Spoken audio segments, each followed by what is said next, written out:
Hello friend, welcome back to study wire YouTube channel. जो हम chapter पढ़ रहे हैं रीजनिंग का, उसका जो क्लॉक उसका लेक्चर नंबर 4 है। ठीक है, अभी तक हम टोटल 3 लेक्चर कंप्लीट कर चुके हैं और उन 3 लेक्चर में हमने मैक्सिमम टाइप जो हो सकते थे वो सारे कंप्लीट करा दिए हैं।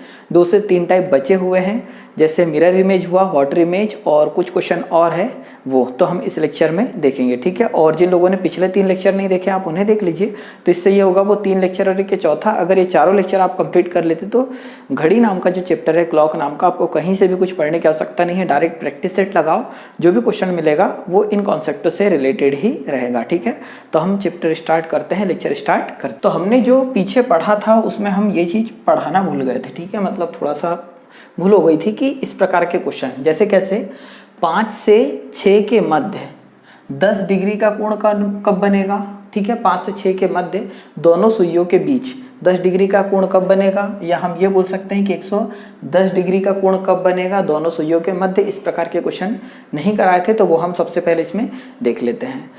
अगर आपने सबसे पहला लेक्चर देखा हो तो आप एक फॉर्मूले से परिचित है कि जब भी हम थीटा की बात करते हैं कि दो सुइयों के मध्य बनने वाला कोण थीटा अगर हम निकालते हैं तो थीटा बराबर से हमने जो फॉर्मूला लिखाया था वो 11 इंटू क्या था, मिनट, और यहाँ पर ये जो सिंबल है ये अंतर को रिप्रेजेंट कर रहा है। ठीक है, और यहाँ पर क्या था 60 इंटू आवर, अपॉन में कितना था 2। ठीक है, ये फॉर्मूले से आप परिचित है पहले लेक्चर से, दो सुइयों के मध्य कोण निकालने का ये फॉर्मूला है। अब अगर मैं इसे सॉल्व करूं तो हम ये बोल सकते हैं थीटा का थीटा हो जाएगा इक्वल टू, ये 2 इसके बटे में लिख देते हैं, 2 इसके बटे में लिख सकते हैं, तो 11 गुणा मिनट बटे में जाएगा 2, और यहाँ पर एक काम करो हम प्लस माइनस दोनों मान लेते हैं। ठीक है, प्लस माइनस दोनों अंतर मतलब ये दोनों संख्या में से जो बड़ी होती है उसमें से छोटी को हम घटा देते। फाइनली हम यही करते आए हैं, तो मैंने प्लस माइनस दोनों कर दिया। ठीक है, तो यहाँ प्लस माइनस इस पूरे के बटे में 2 लिख दिया, और 60 आवर अपॉन में क्या लिख देंगे 2, यहाँ पर भी 2 लिख देंगे। ये वाली वैल्यू को हम अगर इधर लेकर आए तो ये 2 से कैंसिल आउट अगर होगी तो कितना जाएगा 30। तो हम यहाँ ये बोल सकते हैं कि theta plus minus 30 into hour, ठीक है, इक्वल टू यहाँ बचेगा कितना 11/2 इंटू मिनट। अगर मैं ये 2 का पक्षांतर इधर कर दूँ तो हम ये बोल सकते हैं कि थीटा प्लस माइनस 30 आवर, और यहाँ पर क्या जाएगा बटेगा 2, इधर गुणे में आएगा, इंटू में आएगा। ठीक है, ये 2 और ये इंटू में है तो यहाँ डिवाइड में आ जाएगा, इक्वल टू क्या आ गया मिनट। ठीक है, तो ये एक फॉर्मूला है जिससे इस प्रकार के सारे क्वेश्चन सॉल्व होंगे। ठीक है, और ये आया यहीं से है। तो सबसे पहले तो आप इसका स्क्रीनशॉट ले लो, फिर हम ये क्वेश्चन को सॉल्व करते हैं। ठीक है, यहाँ पर एक चीज़ और याद रखिएगा, ये थीटा प्लस माइनस कहने का मतलब एक बार इन दोनों को जोड़ना है और एक दूसरे को घटाना है, कहने का मतलब बड़ी संख्या में से छोटी को घटा देना है यहाँ पर। ठीक है, अब हम इसके ये पहला एक क्वेश्चन जो मैंने लिखा हुआ है कि 100 डिग्री का कोण कब बनेगा, हम ये देख लेते हैं। ठीक है, 1 मिनट। 5 से 6 के मध्य 100 डिग्री का कोण कब बनेगा, दोनों सुइयों के मध्य की बात हो रही है। तो ये एक फॉर्मूला हमारे पास आ चुका है, तो इस फॉर्मूले के थ्रू ही देख लेते हैं हम। तो इस थीटा को हम यहाँ पर भी लिख सकते हैं, थीटा को यहाँ पर भी लिख सकते हैं, कोई प्रॉब्लम उसमें नहीं है। ठीक है, तो देखो सबसे पहले हम इस प्रकार के क्वेश्चन को सॉल्व करने के लिए हमने फॉर्मूला क्या बनाया है, तो मिनट, और ये मिनट में किस प्रकार से टाइम लिखेंगे पहले वो देख लो। मिनट इक्वल टू कितना हो जाएगा 2/11, कोष्टक में आ जाएगा 30। ठीक है, 30 आवर प्लस माइनस थीटा, मतलब इस थीटा को आगे पीछे लिख सकते कोई प्रॉब्लम नहीं, क्योंकि हमको फाइनली एक बार इस पूरी संख्या में थीटा को जोड़ना है और एक बार इस पूरी संख्या का अंतर करना है। ठीक है, अब यहाँ देखोगे आप कि 5 से 6 के मध्य 100 डिग्री का कोण कब बनेगा, तो 5 से 6 के मध्य कब बनेगा, इसका मतलब 5 बजकर कुछ मिनट पे ही बनेगा। 5 और 6 के मध्य 100 डिग्री का कोण कब बनेगा, इसका मतलब 5 बजकर कुछ मिनट पर ही बजेगा। ठीक है, तो हम घंटे में हमेशा क्या लेंगे, पहले वाला, क्योंकि 5 बज के कुछ मिनट पर ही 100 डिग्री का कोण बना रहे होंगे दोनों सुइयाँ। तो हम यहाँ मिनट इक्वल टू 2/11, यहाँ 30 इंटू थीटा की एच की वैल्यू कितनी है, एच मीन्स आवर है ना, घंटों की संख्या, तो यहाँ कितना जाएगा 5 प्लस माइनस थीटा की जगह कितना जाएगा 100, ये आ गया।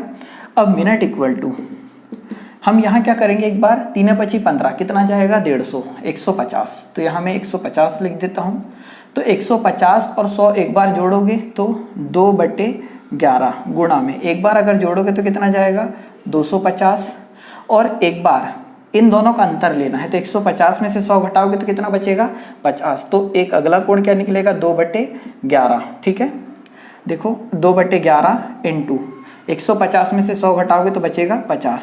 सॉल्व कर लो दोनों को अलग अलग। ठीक है, तो 250 इंटू 2 करोगे तो आ जाएगा कितना 500 में 11 का भाग देंगे तो 11 4 44 आ जाएगा। ठीक है, बचा कितना है 6, तो 11 25 55 और 5/11। अगर मैं इसे सॉल्व करूं तो कितना जाएगा 100/11। तो 100/11, 11 का अगर हम भाग दे तो 11 9 99, 1/11। ये भी मिनट में टाइम बोलेंगे, लिखेंगे कैसे वो देख लो। तो हम ये बोल सकते हैं कि 5 से 6 के मध्य 100 डिग्री का कोण कब बनेगा। तो हमारे पास हमने देखा एक बार प्लस लिया तो ये वाली वैल्यू आई है इतना मिनट, और एक बार माइनस वाला सिंबल लिया है तो इतना मिनट आया। तो हम ये बोल सकते हैं कि 5:45 सही 5/11 मिनट पर एक बार 100 डिग्री का कोण बनेगा। ठीक है, और एक बार कब बनेगा 5:09 सही 1/11 मिनट पे कितने डिग्री का कोण बनेगा, तो 100 डिग्री का कोण बनेगा। क्या ये चीज़ समझ पा रहे हैं आप कैसे हो रहा है ये, तो वो देख लो। सबसे पहले अगर समझना चाह रहे हैं तो यहाँ 12, यहाँ पर 6, यहाँ पर 3 और यहाँ पर आ जाएगा 9। ठीक है, 5 4 7 8 9 10 11 1 और ये 2 आ जाएगा। 5 बज के कुछ मिनट मतलब 9 से 1/11 मीन्स वो समथिंग यहाँ रहेगा और एक आटा यहाँ रहेगा। तो कितने ये कितने डिग्री का कोण बन चुका है एक बार 100 डिग्री का। तो 5:09 सही 1/11 मिनट पे 100 डिग्री का कोण बना। और दूसरा कब बन रहा है 5:45 सही 5/11। तो 45 सही 5/11 मीन्स ये बड़ा वाला छोटा वाला काटा तो यहाँ रहेगा, ये इधर पहुँच जाएगा, यहाँ तक हो जाएगा 40 इधर कहीं। तो इसके बीच भी कितने डिग्री का कोण बन जाएगा 100 डिग्री का। इसका मतलब 100 डिग्री का कोण 2 बार बनेगा, एक बार तो बड़ा वाला कांटा जब पीछे होगा तब, और एक बार आगे होगा तब, इसलिए इसके 2 आंसर आएंगे। तो करना क्या है कि जब भी 2 संख्या मतलब 5 से 6 के मध्य 100 डिग्री का कोण की बात करें तो ये फॉर्मूला आपको याद रखना है। मिनट इक्वल टू 2/11 कोष्टक के अंदर कितना जाएगा 30 into hour plus minus theta. ठीक है, तो एक बार प्लस लेके सॉल्व करना है और एक बार माइनस लेके सॉल्व करना है। तो एक क्वेश्चन हम और कर लेते हैं यहाँ पर 8 से 9 के मध्य। ठीक है, 8 से 9 के मध्य 40 डिग्री का कोण, दोनों सुइयों के मध्य है ये। ठीक है, 40 डिग्री का कोण कब बनेगा ये आपसे पूछा है क्वेश्चन।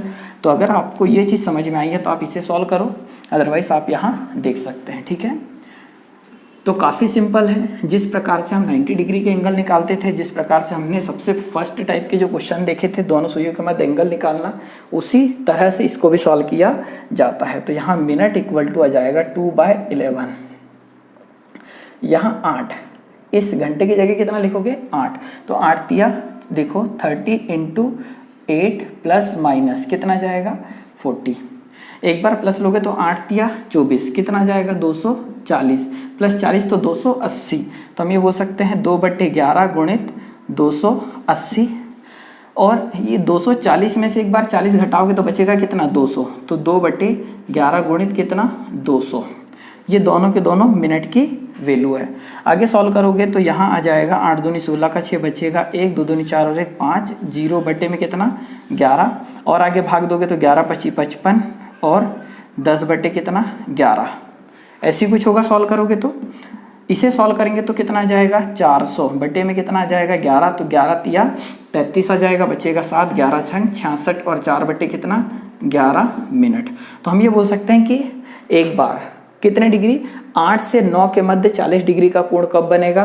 तो एक बार तो 8 बजकर, ठीक है 8:50 सही 10/11 मिनट पर 40 डिग्री का कोण बन रहा होगा। और एक बार 8:36 सही 4/11 मिनट पर 40 डिग्री का कोण बन रहा होगा। ठीक है, तो मैं ये मान सकता हूँ कि ऐसे अगर मैं यहाँ संख्या चेंज कर देता हूँ तो इसमें कोई चेंज नहीं होगा। मतलब फाइनली हर एक क्वेश्चन के 2 आंसर आ रहे होंगे, वो आप बहुत इजीली सॉल्व कर पाओगे। तो एक क्वेश्चन क्या करना कि अगर आपको ये चीज़ समझ में आ गई है तो आप करिए क्या, इस क्वेश्चन को सॉल्व करके, ठीक है 4 से 5 के मध्य 100 डिग्री का एंगल कब कब बनेगा वो आपको, जो भी आपका आंसर है उसको आपको कमेंट बॉक्स में कमेंट करना है, ठीक है। और समझ में अगर नहीं आया तो वीडियो पहले बैक करना और एक बार और देखना, चीज़ें समझ में आ जाएगी, कोई ज़्यादा डिफिकल्ट चीज़ यहाँ पर हमने नहीं समझाई है, ठीक है।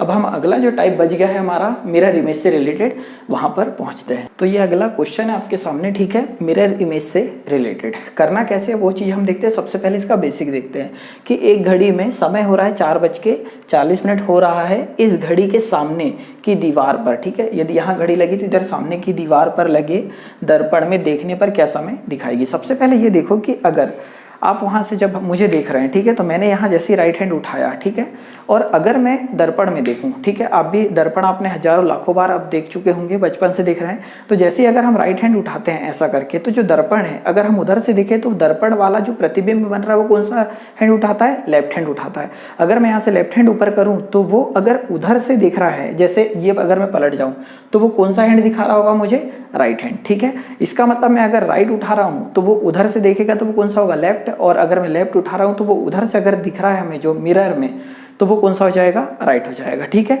तो हम यहाँ बोल सकते हैं कि जब भी मिरर की अगर बात आए तो मिरर का जस्ट ऐसा पलट जाता है, ठीक है, मतलब राइट वाला लेफ्ट की ओर, लेफ्ट वाला राइट की ओर हो जाता है। मतलब जो भी इमेज बनेगी वो लेफ्ट की क्या हो जाएगी, राइट, और राइट की क्या हो जाएगी, लेफ्ट हो जाएगी। परंतु टॉप टू बॉटम नहीं बनता है। टॉप टू बॉटम का मीन्स अगर मैं यहाँ पर जैसे हमने अगर नीचे पानी भरा हुआ है, समझना, नीचे पानी भरा हुआ और पानी में अगर हम ऐसे करके अपना प्रतिबिंब देखें तो हमें दिखेगा तो, परंतु हम ये बोल सकते हैं कि जब हम वहाँ देखते हैं तो राइट, अगर हमने पानी में हमारा प्रतिबिंब देखा, हम राइट हैंड उठाएंगे तो वो भी राइट हैंड उठाएगा और लेफ्ट उठाएंगे तो वो भी लेफ्ट उठाएगा।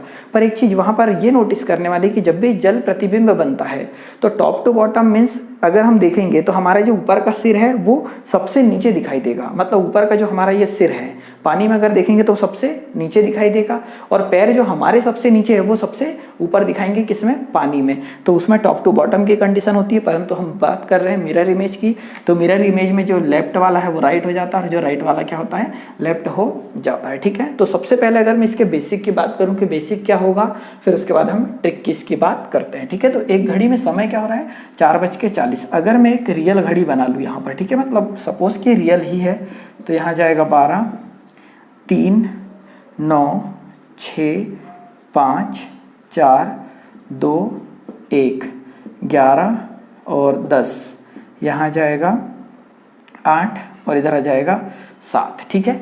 समय क्या हो रहा है, जो अगर मैं इसको रियल घड़ी मानूं तो कितना समय हो रहा है, 4:40। अगर 40 मिनट हो रहा है इसका मतलब 30 और 10, यहाँ पर हो जाएगा बड़ा वाला कांटा, ठीक है, और 4:40 मतलब ये वाला समथिंग यहाँ पर होगा कौन सा, घंटे का कांटा, ऐसी कुछ होगा।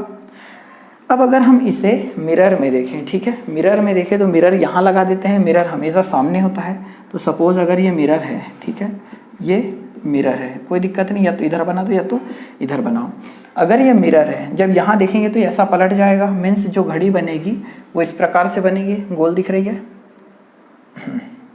इस प्रकार से घड़ी बनेगी। यहाँ आ जाएगा 12, यहाँ पर आ जाएगा 6, इधर आ जाएगा 9, इधर 3 आ जाएगा, ठीक है, 2, 1, 11, 10, 8, 7, 5 और ये 4। अगर जस्ट हम इसको पलटाएं तो ये वाला कांटा जो अभी 8 पे था वो पलट कर कहाँ चला जाएगा, 4 पे चला जाएगा, ठीक है। ये चला गया कहाँ पर, 4 पर चला गया, और जो 4 और 5 के बीच में था वो 8 और 7 के क्या जाएगा, बीच में आ जाएगा। अब यहाँ देखोगे तो यहाँ समय क्या दिख रहा था, छोटा कांटा, देखो ये कौन सा कांटा है हमारे पास, एक मिनट, छोटा और बड़ा दिखना चाहिए ना, तो ज़्यादा बेटर रहेगा। ये बड़ा कांटा है और ये छोटा कांटा है, ठीक है।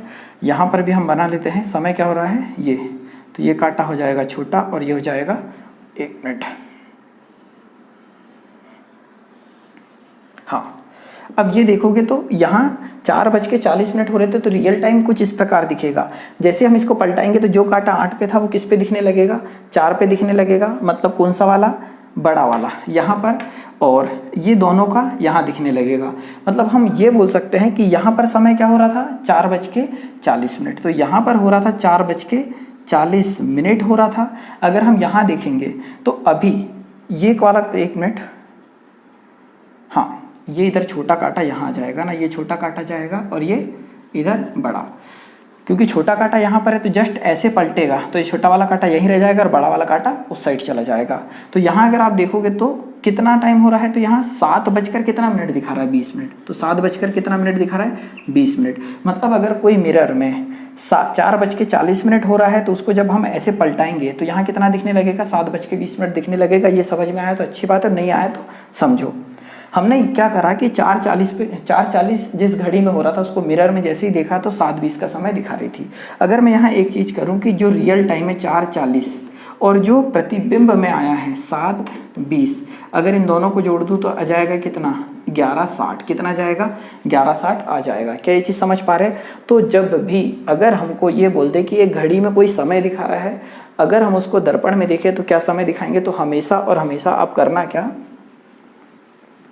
11:60 में से उसको क्या कर देना, माइनस। क्योंकि 11:60 हमेशा और हमेशा रियल टाइम और दर्पण प्रतिबिंब के दोनों टाइमों का क्या योग जो होता है, क्या होता है, 11:60 होता है। वापस से समझो कि रियल टाइम और दर्पण में दिखने वाले टाइम दोनों का जो योग अगर आप करोगे तो 11:60 होता है। तो हमें जो रियल टाइम था कितना दिख रहा था, 4:40 दिख रहा था। अगर मैं ये रियल टाइम इसमें से माइनस कर दूं, 4:40 अगर माइनस कर दूं तो बच जाएगा कितना, हम ये बोल सकते हैं 7:20 होगा।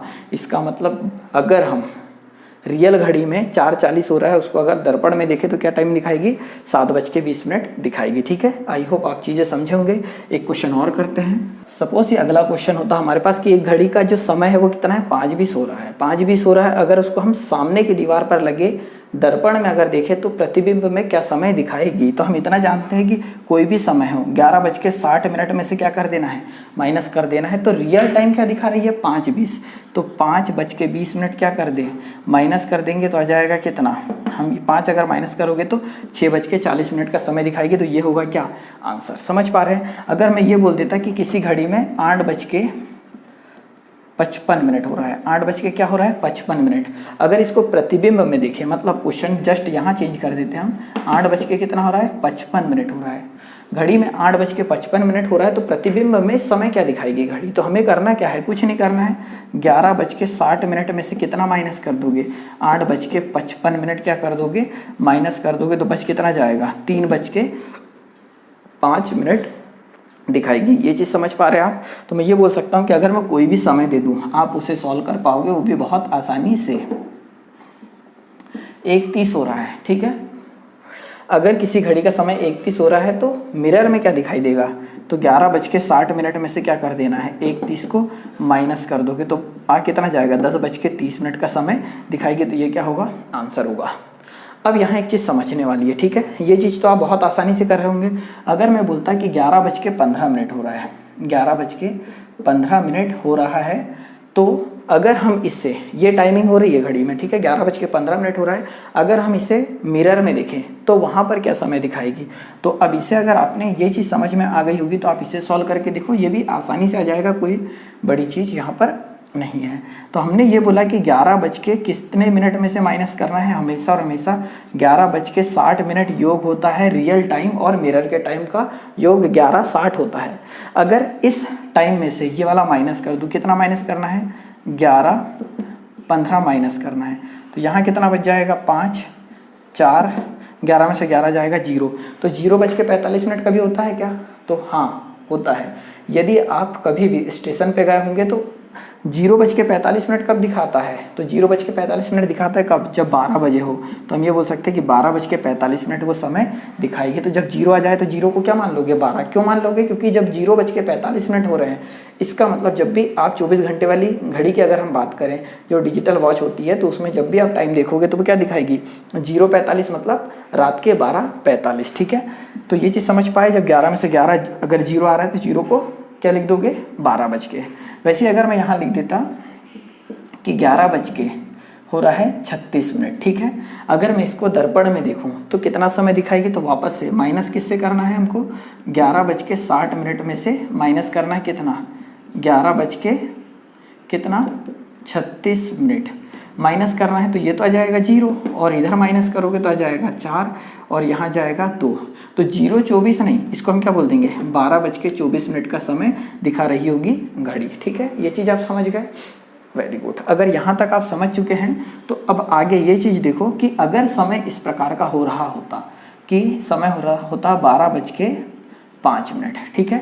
समय हो रहा होता 12:05 और अगर सामने की दीवार पर लगे मिरर में अगर हम इस घड़ी को देखते हैं जिस घड़ी में 12:05 हो रहा है तो मिरर में क्या समय दिखाएगी। तो हमने ये बोला है कि आप माइनस करो किस में से, 11:60 में से माइनस करो। तो माइनस कितना करना है, माइनस करना है 12:05 मतलब 05 बोल सकते हैं।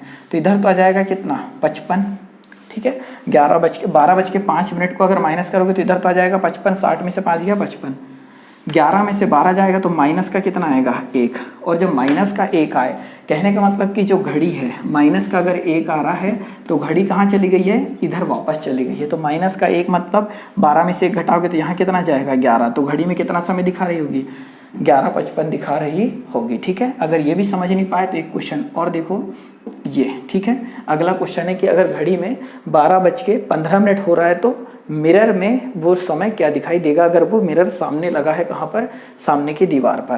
तो हमने ये बोला है कि 11:60 में से क्या कर दो, उसे माइनस कर दो। किसको माइनस करना है, तो 12:15 को माइनस करना है। सॉल्व करोगे तो यहाँ कितना बच जाएगा 45 और यहाँ जाएगा माइनस का 1।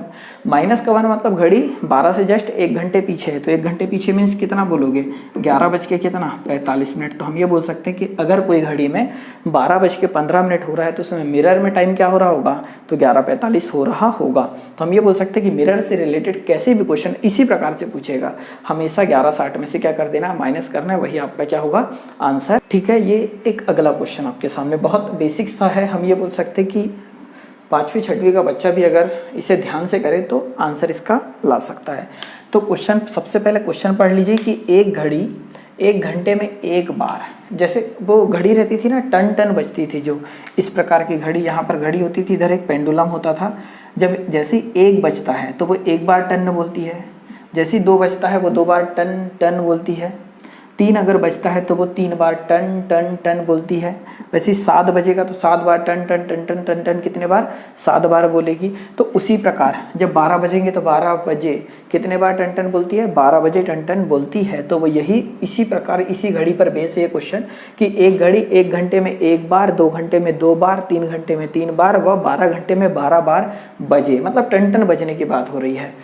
तो वह एक दिन में कुल कितने बार बजेगी, ठीक है। तो हम इतना जानते हैं कि सबसे पहले देखो कि 1 घंटे में 1 बार बजी, 2 घंटे में 2 बार बजी, 3 घंटे में 3 बार बजी, 4 घंटे में 4 बार बजी।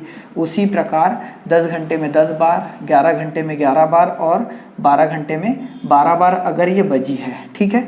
तो अभी क्या 1 दिन कंप्लीट हुआ, नहीं, ये सिर्फ दिन का समय हुआ। 1 दिन का मतलब होता है टोटल कितने घंटे, 24 घंटे की बात हो रही है, ठीक है। एक बार तो सुबह मतलब रात के 12 बजे से स्टार्ट होगा तो रात सुबह के 12 बजे तक, फिर से सुबह के 12 बजे सर्कल चालू होगा तो रात के 12 बजे तक, मतलब 24 घंटे का एक सर्कल 1 दिन कहलाएगा यहाँ। तो हमने एक घंटे में 1 बार, 2 घंटे में 2 बार, उसी प्रकार 12 घंटे में 12 बार।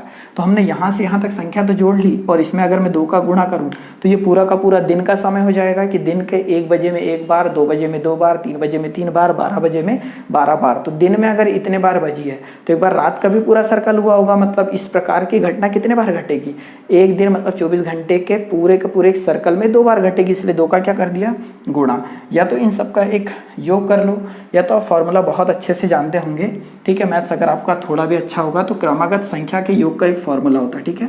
क्रमागत संख्या के योग का फॉर्मूला होता है क्या, n+1 डिवाइडेड बाय 2, ठीक है। ये योग है वो भी का है का क्रमागत संख्याओं का, समझ पा रहे हैं। तो 2 का 2 गुणा क्रमागत संख्या का योग, n मतलब क्या हो जाएगा, अंतिम नंबर ले लो डायरेक्ट, ठीक है, कुल संख्या। तो n का मान हम कितना आ जाएगा, 12 आ जाएगा गुणित, यहाँ n का मान 12 लिखोगे तो 12 और 1 कितना 13 और बटे में कितना है 2, 2 से काटोगे तो 6, तो 13 छंग कितना जाएगा 78, गुणा में कितना है 2, तो 2 8 16 का 6 बचेगा 1, 2 7 14 और 1 कितना 15। तो हम ये बोल सकते हैं 156। तो ये पूरी की पूरी जो घड़ी 1 घंटे में 1 बार, 2 घंटे में 2 बार बज रही है, तो उसी प्रकार ये पूरे 24 घंटे के सर्कल में कितने बार बजेगी, टन टन कितने बार बजेगी, तो 156 बार बजेगी, ठीक है। काफ़ी सिंपल क्वेश्चन है, बस यही है। या तो अगर आपको ये फॉर्मूला ना भी पता हो तो इन सबको जोड़ो और 2 का क्या कर दो गुणा, क्योंकि ये पूरी की पूरी घटना कितने बार घट रही है, 2 बार घट रही है। तो भी आंसर कितना जाएगा 155 आ जाएगा, 156 आएगा। अब देखो अगला क्वेश्चन ये है, और इस प्रकार के अगर कॉमन क्वेश्चन अगर हम बनाएं तो हजारों क्वेश्चन बना सकते हैं, पर फिर भी ये क्वेश्चन जिससे आपका एक बेसिक डेवलप मतलब बेसिक थिंकिंग डेवलप हो जाए कि किस प्रकार से सोचना है, ठीक है, वो चीज़ आपसे बननी चाहिए। तो एक घड़ी 5 बार बजने में, टन टन जो बजती है ना उसमें 5 बार बजने में 20 सेकेंड लेती है। टोटल कितने सेकेंड लेगी? 20 सेकेंड लेती है। तो 10 बार बजने में कुल कितना समय या कुल कितने सेकंड लेगी, ये एक क्वेश्चन है, ठीक है। तो पहले तो वीडियो रोककर आप एक बार खुद से जरूर ट्राई करें, क्योंकि एक लॉजिकल क्वेश्चन है, मतलब ज़्यादा अच्छा भी नहीं है पर अच्छा क्वेश्चन है कि आपके पेपर में इस प्रकार के लॉजिकल क्वेश्चन देखने को मिलते हैं। तो हम ये बोल सकते हैं, ठीक है, एक बार तो आपने खुद ने सॉल्व किया होगा। अब अगर हम देखें तो 5 बार बजी तो कितने सेकेंड लिए? 20 सेकेंड लिए। अब अगर 20 सेकेंड लिए तो एक चीज़ ये समझना कि जैसे ही टाइमिंग चालू करी होगी तो एक बार पहले टर्न करके बज गई होगी, फिर अगली एक समय सीमा आई होगी, अगला समय आया होगा, फिर एक बार टर्न से बजी, फिर अगला समय आया होगा, फिर एक बार टर्न से बजी। तो टोटल जब 20 सेकंड कंप्लीट हुए तब कितने बार बज चुकी थी वो टर्न करके? तो 5 बार। तो एक बार तो यहाँ पर बज चुकी है, ठीक है, फिर अगला समय आएगा, फिर एक बार यहाँ बज जाएगी, फिर अगला समय आएगा, एक बार यहाँ पर बजेगी, अगला समय आएगा, एक बार यहाँ बजेगी, और अगला समय आएगा, एक बार यहाँ बजेगी। मतलब 1 2 3 4 5 कितने बार बज चुकी है? ये 5 बार बज चुकी है टर्न करके, और समय कितना हुआ है? 20 सेकेंड हुआ है। इसका मतलब यहाँ से यहाँ तक कितना समय लिया होगा? 5 सेकेंड। ये वाला, ये भी कितना? 5 सेकेंड। ये भी कितना? 5 सेकेंड। और ये भी कितना? 5 सेकेंड लिया होगा। इसका मतलब हर एक बार बजने में कितना सेकंड का समय लिया? 5 सेकंड का समय लिया। परंतु कुछ धुरंधरों ने क्या करा होगा, डायरेक्ट 20 में 5 का भाग दिया, तो हर 4 सेकंड के अंतराल में एक बार बज रही है, ऐसा आपका आया होगा, ठीक है। परंतु यहाँ देखोगे तो हर 5 सेकंड के अंतराल में कितने बार बज रही है? ये एक बार बज रही है, क्योंकि जैसे टाइमिंग चालू हुई तभी एक बार बज चुकी थी, फिर 5 सेकंड के बाद अगली बार बजी, फिर 5 सेकंड के बाद अगली बार बजी, फिर 5 सेकंड के बाद अगली बार, फिर 5 सेकंड के बाद अगली बार बजी। तो हम ये बोल सकते हैं कि हर एक बार बजने में कितने सेकंड का समय या समय अंतराल लेती है, समय अंतर होता है तो 5 सेकंड का। तो हम ये बोल सकते हैं कि यहाँ पर जो हमेशा टोटल समय होता है ना, टोटल समय कितना है? 20 सेकंड। उसमें से इसमें से एक कम करके भाग देना है। इसमें से एक कम इसलिए करना है क्योंकि एक बार तब बज गई थी जब समय स्टार्ट भी नहीं हुआ था, तो भाग किसका दोगे? 4 का। तो कितना जाएगा? 5 सेकेंड। तो हम ये बोल सकते हैं कि हर 5 सेकेंड के अंतराल में एक बार बजती है। तो उसने क्वेश्चन क्या बोला है कि 10 बार बजने में कुल कितना समय लेगी। तो 10 बार भी अगर हम इस प्रकार से लिखेंगे तो भी आंसर आ जाएगा। या तो हम क्या करें कि हम इतना जानते हैं कि जो पहली बार टर्न करके जब घंटी बजती है उसको तो हम काउंट ही नहीं करते हैं। तो जब 10 बार टर्न करके बजी, इसका मतलब पहला वाला हमने काउंट नहीं करा, तो मात्र काउंट कितना किया है?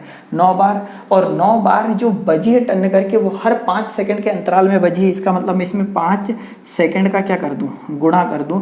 तो 9 5 कितना हो जाएगा? 45। 45 सेकंड में टोटल वो कितने बार टर्न करके बज जाती है? तो 10 बार। तो फाइनली जो आपका आंसर आ रहा होगा वो आ रहा होगा 45 सेकंड, ठीक है। तो ये रहा क्वेश्चन।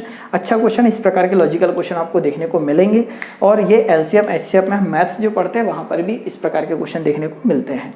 चीज़ें समझ में ना आई तो थोड़ा बैक करके एक बार वापस से देखना, चीज़ें समझ में आ जाएगी। अब अगला क्वेश्चन देखते हैं। अब अगला क्वेश्चन ये है आपके सामने कि घड़ी के दोनों कांटे 400 सेकेंड में कितनी बार मिलेंगे। अब क्या करेंगे, कई इसमें धुरंधर है 90% की वो 400 में डायरेक्ट भाग दे देंगे किसका? 60 का, क्योंकि आप लोगों के अनुसार हर 60 सेकेंड में दोनों कांटे एक बार मिलते हैं, ठीक है, आप लोगों के अनुसार, मेरे अनुसार नहीं। तो 400 में 60 का भाग दे दोगे आप तो 6 कितना जाएगा? 36। 6 दशमलव कुछ मतलब कितने बार मिलेंगी? 6 बार मिलेंगी, ऐसा होगा आप लोगों के अनुसार। परंतु अगर हम यहाँ ध्यान से देखें तो एक कॉन्सेप्ट जो कि मैं पिछले लेक्चर में भी डिस्कस कर चुका हूँ और हमने स्टार्टिंग में भी इसको डिस्कस किया है कि हम ये जानते हैं कि अगर दोनों कांटे मिल रहे हैं, इसका मतलब मिलते कब है? तो हम 12 बजे का टाइम हमें याद आता है कि 12 बजे दोनों कांटे मिल रहे होते हैं, मतलब 0 डिग्री का एंगल बनाते हैं। परंतु हम ये जानते हैं कि 12 घंटे में, ठीक है, 12 घंटे में दोनों कांटे कितने बार मिलते हैं? 11 बार मिलते हैं। कितने बार? 11 बार मिलते हैं। 12 घंटे को अगर मैं मिनट में कन्वर्ट करूं तो किसका भाग दे दूं? 60 का। और 11 अगर हम इधर बटे में ला लें तो इधर कितना जाएगा? 1 बार, ठीक है। मैं इसे 2 बार पहले डिस्कस कर चुका हूं, इसलिए डायरेक्ट रिजल्ट लिखता हूं। तो 65 सही 5/11 मिनट में 1 बार। तो यहाँ पर इसका ये मतलब है कि घड़ी के दोनों कांटे एक बार मिलने में कितना समय लेते हैं, तो 65 से ही 5/11 मिनट का समय लेते हैं।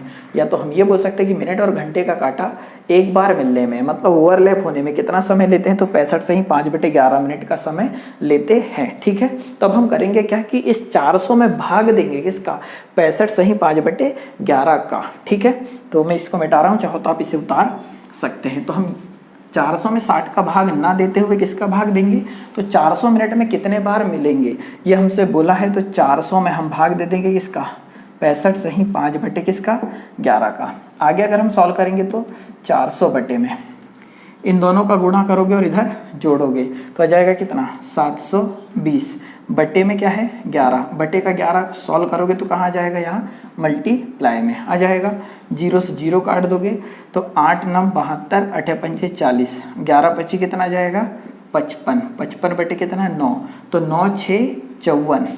ठीक है, और दशमलव कुछ कुछ, तो हम ये बोल सकते हैं कि घड़ी के दोनों कांटे 400 मिनट में कितनी बार मिलेंगे, तो 6 दशमलव कुछ बार, मतलब टोटल 6 बार मिलेंगे। 7वीं बार मिलने के लिए 400 सेकंड से ज़्यादा का समय चाहिए। ठीक है, तो आंसर कितना जाएगा, 6 बार 400 सेकंड में दोनों कांटे मिलेंगे। ठीक है, ये होगा इसका आंसर। अब कुछ लोग ये बोल रहे होंगे कि 400 में 60 का भाग दे रहे थे तब भी आंसर आ रहा था, परंतु अगर मैं यहाँ मिनट चेंज कर दूँ तो ये आंसर भी चेंज हो जाएगा। ठीक है, तो इस क्वेश्चन को कुछ इस प्रकार से सॉल्व करना है। तो इस लेक्चर में इतना ही, क्योंकि घड़ी में अगर हम चाहें तो बेसिक से या फिर अलग अलग प्रकार के जो हम सोचते हैं उसके आधार पर कई प्रकार के क्वेश्चन बनाए जा सकते हैं। ठीक है, परंतु हमने मोस्टली जो भी पढ़ा है इसी से पेपर में क्वेश्चन बनता है और अभी तक बना है। ठीक है, तो हमें उम्मीद है कि इसी प्रकार से पेपर में क्वेश्चन बनेंगे, परंतु फिर भी आप क्या करिए कि लगातार प्रैक्टिस सेट अगर आप लगा रहे होंगे या प्रैक्टिस सेट लगाओगे तो आपको कुछ डिफरेंट टाइप के क्वेश्चन देखने को मिल सकते हैं बोल रहा पर मिलेंगे नहीं, क्योंकि आपने ये चारों लेक्चर अगर टोटल कंप्लीट कर लिए होंगे तो इससे बहुत कुछ आपका कंप्लीट हो चुका है, मतलब 99% यहीं से पेपर में क्वेश्चन आ रहे होंगे।